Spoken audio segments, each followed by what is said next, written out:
Hello. Okay, so now I'm going to teach you how to tell if a person should stay in their country of birth or if they should migrate.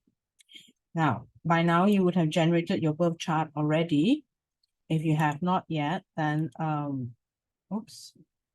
If you have not yet done that, then please go down to www.astro.com. Go get it generated. So what you will see is a chart that looks like this round thing here, okay? Now, as you can see, it has all these planets inside. See that? All these other planets inside. I put a symbol and the name of the planet there for you. So what you need to do is, number one, you need to give the planets a scoring system. So those planets that are inside this red box, you give it 2 points.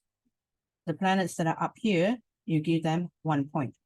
Now, technically, we refer to them as planets, but here's the reality. These two planets here, the sun and the moon, okay? They are not planets. They are called luminaries, as you can see here. Luminaries, okay? But for ease of conversation, we refer to them as planets. So what you do is you very quickly take a look at your own chart, and then you start to calculate the points. So if you look at this chart, right, when we say divide by bottom half and top half, you see this dark line here? Yeah. I'm just going to highlight this so that you can see it easier. There you go. I removed the pink line. You see the black line here, the darker black? Yeah, that is the line that cuts your chart into top half and bottom half. So looking at this example, you look at the bottom half, there is no planet, none of these planets here on the top right corner are actually located in the bottom half of the chart. So this one here, this circle with a cross inside, that is called the past fortunate. We don't count that. This one with the K sitting on a 0 at the bottom, that is called Chiron. We also don't count that. Now we have this one here. Yeah. This one here, where the blue circle is. I'm going to remove it so you can see that. It looks like it looks like two little strings, two little balls tied together with a string. We call that the north node. The north node also has no points, so we don't count that. So what do we count?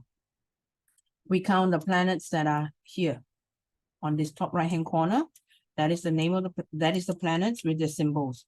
So you start counting. This one on the 12 o'clock, on the 9 o'clock position at the 12th house of a chart, it's called Neptune. So you look to the right. Oh, guess what? Neptune is in the red box. So you give that 2 points. So Uranus is also in the red box. So you also give that 2 points. Mars has 1 point because Mars is here. It's the 3 from the top. It is not in the red box. So you give it 1 point. So you get what I'm doing, right? So you just go through the top half, go through all the planets, add up the points. So once you've added up the points, as you can see from here below, this part here, yeah, okay. I have tallied up in this example already. So the top half has all these planets and the points. Bottom half has all these asteroids and all that with the relevant points. So the conclusion over here, the conclusion is the top half of this chart has got 14 points and the bottom half has got 0 points. So this native, what is a native? Native is the person who owns this chart, yeah? Because this chart is based on a person's birth data. So this native should consider living overseas or migrating out of her or his country of birth. So let's say you're born in Singapore and then you have this chart. Well, straight away I'd say, which country do you want to live in? There must be a country that they want to go to, okay? Or this person is born in Malaysia, for example, because Singapore and Malaysia were once one, yeah? So let's say Malaysia to Singapore. Is that considered migration? Yes and no lah. Basically, when we say migration, we usually refer to a flight that is at least 6 hours long with no transit. Of course, the further away, the better lah. Then it's really considered migration lah. Okay, so let's do another example. Here you go. Now, this chart is the direct opposite. You have not much happening at the top half. You only have Uranus, which is here. Yeah. Okay, that is, sorry, that is Saturn, not Uranus. That is Saturn. So you have Saturn there. So in the top half, you only have, how do I know it's the top half? Here you go. We look for that dark black line again. And then we divide the chart like that. Yeah. So you have the top half and you have the bottom half. Now, when you talk about the top half, you can see there's not much happening there. You only one planet there, Saturn. So that gets 2 points, which is highlighted here. Okay. So Saturn only has 2 points. So in the top half, it only has 2 points. This one's wrong. Now you look at the bottom half, all the planets are there. The total that you can possibly get from a chart is 14 points. So if you have only 2 points on top, naturally it is 12 points below. So therefore, this chart owner should not consider migration.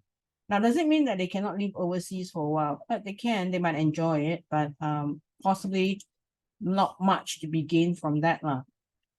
Now, then we talk about, should this person work overseas, or should they marry a foreigner and live overseas, or should they migrate overseas? All those are questions which are on a bigger scale already. But when we look at just this chart alone, right, straight away I would say, okay, don't migrate. Even if you marry a foreigner and you have to go live in his country or her country for a while, that's fine. But it's best not to migrate. But let's say this person then says, oh, but I have to migrate. I can't stay here. You know, then you want to look at another methodology we call cartography, which is within Western astrology itself. Cartography basically would just generate a chart according to the country that you are interested in. So let's say you want to go to London, you want to live in London, you want to work in London.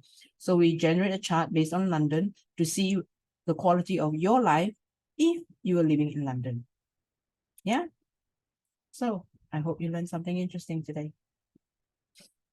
So click on like, share, and follow. Thank you, my dears.